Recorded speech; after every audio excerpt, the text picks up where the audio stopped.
would teach you how to think correctly. The largest gap between successful and unsuccessful people in life is the thinking gap. I'm not talking about being smart.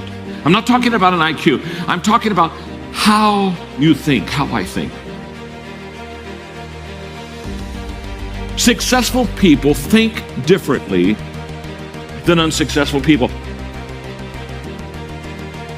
Wise thinking leads to right living. Stupid thinking leads to wrong living. If you want to have a fulfilled life, you have to fill your mind correctly.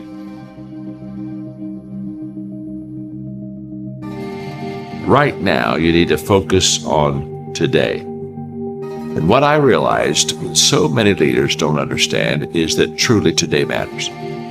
And we overestimate what we could do tomorrow. We over-exaggerate what we did yesterday, but we underestimate what we can do right now. The only time you have, the only time I have, is now. So the question for all of us is, what am I doing with now? The great leaders, they're present in the moment, and because of that, they maximize the moment. So if you're tempted to take that faraway glance, well, glance. But get right back to the present moment.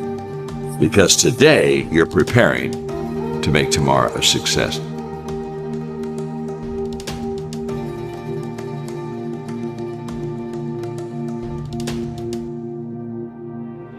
Well, we all want to be motivated, and yet so many times we fail to find the secret of motivation, and so let me give it to you quickly.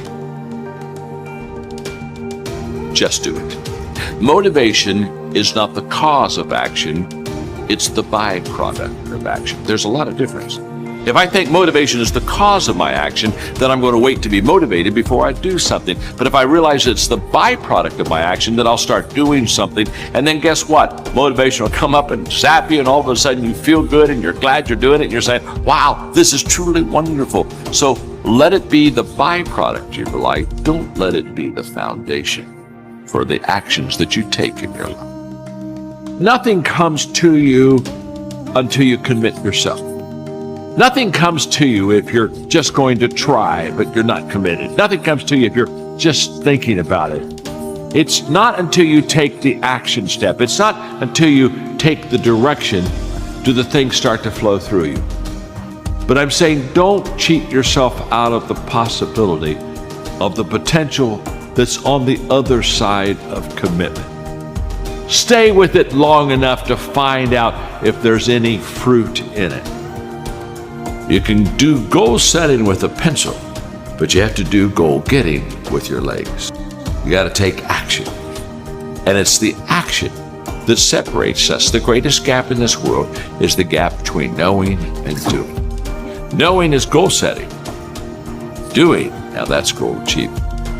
People that are knowledgeable about habits say that it takes 30 days for a habit to become a habit. Now, habits can be good and habits can be bad.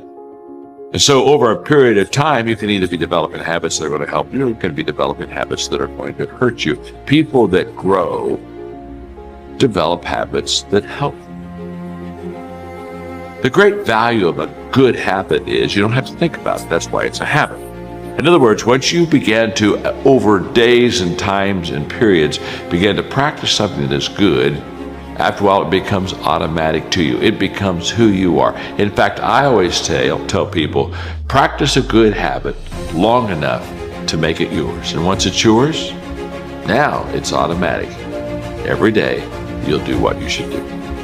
Often I have the expression that everything worthwhile is uphill. That's a fact. You've never heard someone talk about accidental achievements. You've never heard someone that got to the top of the mountain and somebody asked them, how did you get there? Kind of look confused and say, I have no idea. They know how they got there. The reason they know how they got there is because they had to walk all the way up the mountain. Nobody lifted them. There were no shortcuts. There's not an elevator. There's not an escalator.